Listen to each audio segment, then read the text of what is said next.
नमस्कार दोस्तों। सहायक प्रशिक्षु परीक्षा 2024 के उत्तर प्रदेश वित्तीय नियम पाठ्यक्रम प्रश्न पत्र 3 के पाठ्यक्रम बिंदु 6 एवं 7 पर आज हम विचार कर रहे हैं। वित्तीय नियमों के अंतर्गत आपको मैंने जो विश्वविद्यालय से संबंधित प्रश्न आ सकते हैं उसमें मैंने पिछले वीडियो में शिक्षकों की नियुक्ति के संबंध में आर्ता, सीधी भर्ती में उनको न्यूनतम वेतन, पदोन्नत के संबंधी आर्ताएं की जानकारी आपको मैंने यूजीसी के नियमों के अंतर्गत दिया था। इसके पश्चात शिक्षकों को जो विशेष रूप से अवकाश मिलते हैं, sabbatical leave, study leave, duty leave और पेरेंटल लीव, इनके बारे में मैंने आपसे डिस्कशन किया था। उसी कड़ी में आप लोगों की मांग के क्रम में जो पाठ्यक्रम का बिंदु 7 है, जिसमें कि पत्र के बारे में उल्लेख करता है कि कुलपति महोदय की तरफ से कुलाधिपति महोदय को आप प्रोफेसर की वरिष्ठता के विवाद पर आप प्रश्न बनाएं, पत्र लिखें। तो उसी क्रम में मैंने ये पत्र तैयार किया है। प्रेषक का नाम आएगा ऊपर, जो जिस विश्वविद्यालय का कुलपति लिख रहा है, और विश्वविद्यालय का नाम आएगा। फिर सेवा में आएगा माननीय कुलाधिपति राज्य विश्वविद्यालय, राज्यपाल भवन का पता आ जाएगा, पत्रांक दिनांक आएगा, विषय आ जाएगा कि किस प्रोफेसर की वरिष्ठता के संबंध विवाद उत्पन्न हुआ है। फिर महोदय महोदया, उत्तर प्रदेश में महोदय लिखा जाएगा। लिखेंगे कि सादर निवेदन आपको अवगत कराना है कि जो विश्वविद्यालय होगा उसका नाम, विश्वविद्यालय में कार्यरत प्रोफेसर ए की वरिष्ठता को लेकर विवाद उत्पन्न हुआ है। प्रोफेसर ए की नियुक्ति इस विश्वविद्यालय में 20/10/2010, ये काल्पनिक शब्द है, काल्पनिक तिथि है, को प्रोफेसर एजीपी 10,000, यानी कि कर्मचारियों अधिकारियों को ग्रेड पे बोलते हैं और वहां पर एजीपी बोलते हैं, एश्योर्ड, ठीक है, 10,000 के पद पर हुई थी। और जबकि प्रोफेसर बी, एक दूसरे प्रोफेसर का नाम आएगा क्योंकि विवाद उसके साथ ही है, कि नियुक्ति प्रोफेसर एजीपी 10,000, वह भी समान ग्रेड पे पदोन्नत पद पर दिनांक 10/10/2012 को हुई थी, यानी कि लगभग 2 साल बाद। प्रोफेसर ए की नियुक्ति कुलपति पद पर अन्य राज्य में हो गई, ठीक है भाई, वो उन्होंने प्रोफेसर का काम किया, 2010 में आकर काम करते रहे। प्रोफेसर ए की नियुक्ति कुलपति पद पर अन्य राज्य में हो गई तथा 6 वर्ष बाद वो पुनः इस विश्वविद्यालय में योगदान किए, यानी कि नियुक्ति के बाद उन्होंने वहाँ पढ़ाया और पढ़ाने के बाद इसी बीच में उनका किसी विश्वविद्यालय में बीसी बन गए तो रिलीव हो गए, रिलीव होकर वहाँ चले गए। 6 वर्ष बाद फिर से लौट कर आए, जब वहाँ पर उनका बीसी का पद का कार्यकाल पूरा हो गया, या कार्यकाल बढ़ने के बाद, समानता 3 साल का बीसी का कार्यकाल होता है, हो सकता है 2 बार उनकी नियुक्ति हुई हो। 6 वर्ष बाद पुनः इस विश्वविद्यालय में योगदान किया। प्रारंभ में प्रोफेसर ए को 3 वर्ष की अनुमति प्रदान की गई थी, मतलब कि जब वो किसी विश्वविद्यालय में बीसी बन के गए थे तो 3 साल की अनुमति दिया था सरकार ने। प्रोफेसर ए को सेवा में योगदान के लिए कई पत्र लिखे गए, लेकिन उन्होंने अपने कुलपति पद की तैनाती का उल्लेख करते हुए कार्यकाल पूर्ण होने के पहले योगदान में असमर्थता जताई। बीसी साहब ये कहना चाहते हैं कि जब उनका 3 साल कार्यकाल पूरा हो गया, जब जितने समय की अनुमति दी गई थी, उसके बाद उनको पत्र लिखा गया कि आपको 3 साल की अनुमति दी गई थी और आपके ये अवधि पूरी हो गई है, इसलिए आप इस विश्वविद्यालय में योगदान करें। अगर आप योगदान नहीं करते हैं तो आपका जो वरिष्ठता है वो बाधित हो जाएगी, या इस प्रकार के पत्र लिखे जाते हैं, या आपका लियन समाप्त हो जाएगा। लेकिन उन्होंने अपने कुलपति पद की तैनाती का उल्लेख करते हुए कार्यकाल पूर्ण होने के पहले योगदान में असमर्थता जताई। मतलब कि जब कुलपति महोदय विश्वविद्यालय के उन प्रोफेसर महोदय को जो कि अन्य विश्वविद्यालय में कुलपति बन गए हैं, उनको 3 साल के बाद पत्र लिखे जाते रहे, और उन्होंने बाकायदा जवाब भी दिया कि महोदय, चूंकि मेरी तैनाती इस समय कुलपति पद पर है और जब तक ये कार्यकाल पूरा नहीं होगा मैं विश्वविद्यालय में योगदान नहीं कर पाऊंगा। तो कार्यकाल पूर्ण से पहले योगदान में असमर्थता जताई। ऐसी स्थिति में विश्वविद्यालय में लंबी अवधि की सेवाओं के दृष्टिगत प्रोफेसर बी को वरिष्ठता सूची में प्रोफेसर ए से ऊपर अंकित कर एजीपी लेवल 15 में पदोन्नति प्रदान कर दी गई। इसी बीच पदोन्नति का समय आया तो प्रोफेसर बी, जो ठीक प्रोफेसर ए के नीचे थे, उनको प्रोफेसर बी ने अपना प्रत्यावेदन दिया होगा कि महोदय उनकी तो वो 3 साल के लिए किया गया था, वो 3 साल से अनुपस्थित ही हैं, उन्होंने योगदान किया नहीं है, तो जो वरिष्ठता सूची में उनका नाम हटाया जाए। भाई क्या पता वो व्यक्ति लौट कर आए कि ना आए, इससे मेरा प्रमोशन बाधित हो रहा है। ठीक है ना। ऐसी स्थिति में ये चीजें आप लिख सकते हैं, क्योंकि मेरी एक स्क्रीन में लिखने की एक सीमा है, इसलिए मैंने बहुत संक्षेप में लिखा है। तो ऐसी स्थिति में विश्वविद्यालय में लंबी अवधि की सेवाओं के दस्खत प्रोफेसर बी को वरिष्ठता सूची में प्रोफेसर 1 से ऊपर अंकित कर लेवल 15 में पदोन्नति प्रदान कर दी गई। आपको पता ही है प्रोफेसरों के जो वरिष्ठतम 10% प्रोफेसर होते हैं उनको लेवल 15 दिया जाता है। पेपर में अगर आ जाए एक प्रश्न छोटा 5 नंबर का और ये कह दे कि प्रोफेसर के बाद अगली पदोन्नति किस पद पर होती है, तो आप लिखेंगे कि विश्वविद्यालय में जितने कुल प्रोफेसरों के 10% प्रोफेसरों को वरिष्ठता के आधार पर लेवल 15 में फिटमेंट तालिका की लेवल 15 में पदोन्नति प्रदान की जाती है। तो ये प्रोफेसर बी को पदोन्नति प्रदान कर दी गई। अब प्रोफेसर ए साहब 6 वर्ष बाद अपना कार्यकाल दूसरे विश्वविद्यालय में पूरा करके 20/10/2016 को विश्वविद्यालय में योगदान किया, और जब योगदान किया तो उन्होंने कहा कि ये तो गलत है कि आपने मेरी वरिष्ठता सूची में आपने मुझको नीचे कर दिया या नाम हटा दिया।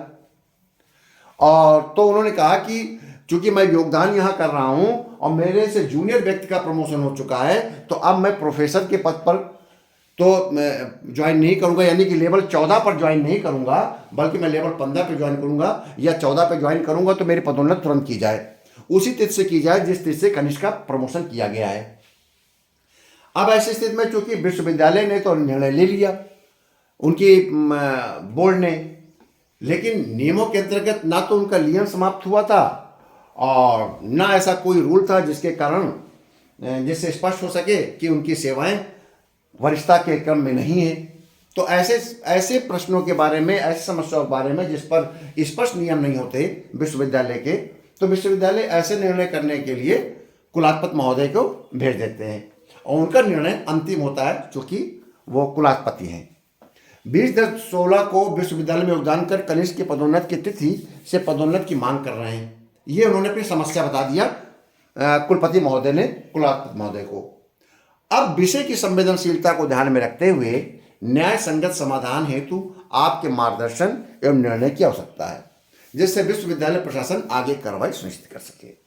ये उन्होंने निवेदन किया है, ये व्यक्तिगत निवेदन है क्योंकि अर्थशास्त्रीय पत्र जैसा है। पत्र ऐसे लिखिएगा और सादर लिख दीजिएगा। सादर हमेशा अर्थशास्त्रीय पत्रों में लिखा जाता है और भावनिष्ठ हस्ताक्षर लिखेंगे कुलपति महोदय, अपना नाम लिखेंगे और नीचे कुलपति लिखेंगे और विश्वविद्यालय का नाम लिखेंगे। तो इस प्रकार से ये एक मजमून है आपका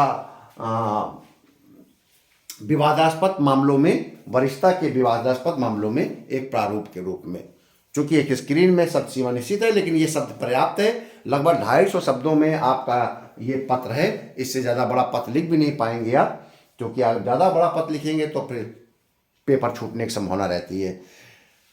कोशिश करिए कि पत्र को ज़्यादा डिटेल मत करिएगा। अगर जब डिटेल आप करेंगे तो त्रुटियां की संभावना बढ़ जाएंगी और अंक कम होने लगेंगे।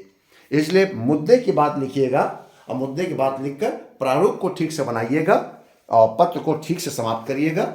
कहाँ पर आप प्रेषक है, कहाँ आप सेवा में है, पत्रांक दिनांक कहाँ पर आएगा, इन सब का उल्लेख करते हुए आप इसको करिएगा तो बेहतर रहेगा। ठीक है, तो आपकी समस्या सॉल्व हो गई कि किस प्रकार से पत्र लिखा जाता है। ऐसे ही कोई पत्र आएगा तो इसी प्रारूप पे आप लिख लीजिएगा। मैं तो ये कहूँगा कि इसी पत्र को आप रट लीजिए। अगर विवाद का आ जाए, अगर परीक्षा में विवाद ना बताया जाए, केवल यही लाइन लिख के जो आपके सिलेबस में है, सिलेबस की लाइन कहती है, सुनिएगा, अगर यही लिख के आ जाता है कि सेवा कहती है कि कुलपति की तरफ से कुलाधिपति को एक अर्धशासकीय पत्र लिखकर विश्वविद्यालय के प्राध्यापकों के बीच वरिष्ठता निर्धारण संबंधी मामलों पर निर्णय देने का अनुरोध करें। सेम यही कहता है कि इस पर एक पत्र लिखिए, तो आप ऐसा पत्र बना देंगे। ठीक है, अगर कोई वो समस्या देता है कि मिस्टर एक्स यहाँ पर चले गए, मिस्टर वाई किस तरह नियुक्ति हुई, तब आप उस हिसाब से जिस प्रकार से पत्र तैयार किया गया है उसी की भाषा का इस्तेमाल करते हुए इधर से उधर आप इसी प्रारूप पर आप चिट्ठी बनाएंगे। ठीक। और अगर कोई समस्या नहीं देता है तो फिर आप इस पत्र को रख लीजिए, सेम टू सेम यही पत्र ऐसे ही वहाँ पर छाप दीजिएगा, जिससे ये आपका जो सिलेबस का 6 और 7 है पॉइंट, इसके लगभग सभी समस्याओं को मैंने बता दिया है। 6 और 7 में अगर कोई और नया बिंदु मेरे संज्ञान में आएगा, किसी परीक्षा में कोई प्रश्न पूछा गया होगा, तो उसका उत्तर भी मैं अगले वीडियो में या परीक्षा होने से पहले, प्रारंभ होने से पहले किसी न किसी वीडियो में जरूर दे दूंगा, जिससे आपके लगभग आपका वित्तीय नियमों की सिलेबस कंप्लीट हो चुका होगा। देखिए, आज मैं इसको मूल्यांकन अगर करूं सिलेबस का, वित्तीय नियमों का, तो आपका पाठ्यक्रम का सेक्शन 1 पूरा करा दिया है मैंने। सेक्शन 2 भाग 1 लेखा नियमों की जानकारी हो चुका है। वेतन एवं भत्तों संबंधी लेखा नियम मैंने इसको नहीं टच किया है अभी। टच इसको इसलिए नहीं किया है कि बहुत विस्तृत है ये, और विस्तृत होने के कारण आपसे त्रुटियों की संभावना बढ़ जाएगी। तो इसलिए आप अगर इस 4 और 5 से सामान्य क्वेश्चन आएगा तो कर लेंगे, अगर वेतन निर्धारण के संबंध में आएगा तो आप टच मत करिए। जिसको वेतन निर्धारण जो कर्मचारी या जो अभ्यर्थी इस समय कर रहा है वो आराम से इसको करे। चैप्टर 6 में अधिकारी कर्मचारियों के वेतन देयकों का निर्माण है। 7 में अधिष्ठान संबंधी है। 8 में आपका डीडीओ के कर्तव्य दायित्व है, जरूर पढ़िएगा, ध्यान रहे डीडीओ के कर्तव्य दायित्व जरूर पढ़ लीजिएगा। 10 नंबर का ये प्रश्न जरूर आएगा, आहरण एवं वितरण अधिकारी के कर्तव्य एवं दायित्व, ठीक है, ये अनिवार्य रूप से आएगा, इसको जरूर करिएगा। ऋण एवं अग्रिम संबंधी लेखा नियम करा दिया गया है। निर्माण संबंधी नियम करा दिए गए हैं। सेवा संबंधी निधियों, कर्मचारी भविष्य निधि सेवा संबंधी निधियों का भी उल्लेख हुआ है। कर्मचारी भविष्य निधि के रूल्स थोड़ा पढ़ लीजिएगा, मुझे मौका मिलेगा तो एक वीडियो में जीपीएफ रूल्स बता दूंगा। यात्रा भत्ता नियम आपके कंप्लीट हो गए हैं, आपका जो कि सबसे बड़ा टॉपिक है। इसके अलावा सीएसआर के पेंशन रूल्स कंप्लीट हो गए हैं। सेवा अभिलेखों का रखरखाव मैंने करा दिया है। पेंशन आवेदन की प्रक्रियात्मक ज्ञान ये आपको बता दिया है, कौन कौन से आपके अभिलेख पास किए जाते हैं। भंडार क्रय नियम आपको जेम के बारे में जानकारी पूरी दे दिया, टर्मिनोलॉजी बता दिया है, क्या क्या उसमें आ सकता है। आपका बिंदु 6 और 7 विश्वविद्यालय के संबंध में है। कहता है विश्वविद्यालय के वेतन के क्रम, वेतन निर्धारण, उनकी प्रोन्नति, अगर पीएचडी धारक है तो उसको क्या लाभ मिलेगा, आपको बता चुका हूँ नॉन कंपाउंड इंक्रीमेंट के बारे में, ठीक है। इसके अलावा कार्यालय प्रक्रिया में मैंने आपको बता दिया है कि अगर विवादास्पद किसी विषय पर पत्र लिखना होगा कुलपति को तो सामने ही आपका प्रारूप दिया हुआ है, ठीक है। इसके अलावा कार्यालय प्रक्रिया संबंधी मैनुअल, कार्यालय प्रक्रिया आपका किसी भी कार्यालय में कौन कौन से काम करने होते हैं, कौन कौन से अभिलेख रखने होते हैं, पंचिकाएँ रखनी होती हैं, सेवा अभिलेख रखने होते हैं, इन पर कभी कभी क्वेश्चन बन जाता है, तो इसके बारे में आप देख लीजिएगा। अगर मुझे मौका मिलेगा तो मैं बता दूंगा कौन कौन सी पंजिकाएँ और कौन कौन सी पत्रावलियाँ कोई भी कार्यालय रखता है। अगर विश्वविद्यालय के नाम से आ जाए कि विश्वविद्यालय में कौन कौन से पत्रिकाएँ, पत्र और पत्रावलियाँ और आपका रजिस्टर बनाए जाते हैं, तो आप कंफ्यूज मत होइएगा। सरकारी कार्यालय की प्रक्रिया, काम करने की प्रक्रिया एक ही जैसी है। जो सरकारी कार्यालय में पत्रावलियाँ और रजिस्टर रखे जाते हैं, वही विश्वविद्यालय के कार्यालय में, रजिस्ट्रार कार्यालय में रखे जाते हैं। पेपर आ जाएगा कि रजिस्ट्रार कार्यालय में कार्यों को व्यवस्थित तरीके से संचालन करने के लिए कौन कौन सी पत्रावलियाँ और पंजिकाएँ तैयार की जाती हैं। तो जो डीडीओ अपने स्तर पर तैयार करता है, सरकारी कार्यालय अपने स्तर पर तैयार करता है, वो सारी पंजिकाएँ लिख दीजिएगा और पत्रावली लिख दीजिएगा, ठीक है। तो इस पर आपका मैं 1-2 वीडियो और मैं बनाऊंगा वित्तीय नियमों पर। इसमें से जितनी मैंने बातें कही हैं, इसमें से आपको किसी अन्य विषय पर सामग्री चाहिए या चाहते हैं कि उसको और मैं क्लियर कर लूं, तो ज़्यादा कमेंट्स करिए। इस समय आपको अधिक से अधिक कमेंट्स करने की ज़रूरत है ताकि आपके मन में कुछ रह ना जाए और आपका कुछ छूट ना जाए। समय बहुत कम है आपके लिए, जितना हो अधिक से अधिक आप मेरे वीडियो को सुनिए, कंटिन्यू सुनिए, ऑफिस में काम करते हुए सुनिए, घर में बैठते हुए सुनिए। जितना सुनेंगे उतना याद आएगा, पेपर में दिमाग में मेरी बात एक एक आती जाएगी, आप वहाँ पर लिखते जाएंगे। ठीक है। अगर आप कहीं यात्रा कर रहे हैं, आप कार में बैठे हैं, पब्लिक ट्रांसपोर्ट बैठे हैं, आप कान में लीड लगाकर मेरे वीडियो को लगातार सुनते रहें। इससे आपको फ़ायदा ही मिलेगा, नुकसान नहीं होने वाला है। ठीक है। तो मेरी आपके साथ शुभकामनाएं लगातार बनी हुई हैं और आप लोग तैयारी करते रहिए। वीडियो को लाइक करिए, मेरे चैनल कैरियर मोटिवेशन को सब्सक्राइब करिए। अभी अपने सभी छोटे भाइयों को जो तैयारी करने वाले हैं या तैयारी कर रहे हैं, किसी भी कंपटीशन की, पीसीएस मेंस लिखने जा रहे हों, आईएएस मेंस लिखने जा रहे हों, एसएससी, ट्रिपल एससी, किसी की भी तैयारी कर रहे हों, आप उनको मोटिवेट करिए कि आप इस चैनल को आप लाइक करें, सब्सक्राइब करें। ये कंटिन्यूअस चैनल रहेगा, लगातार इस पर सामग्री प्रस्तुत की जाएगी।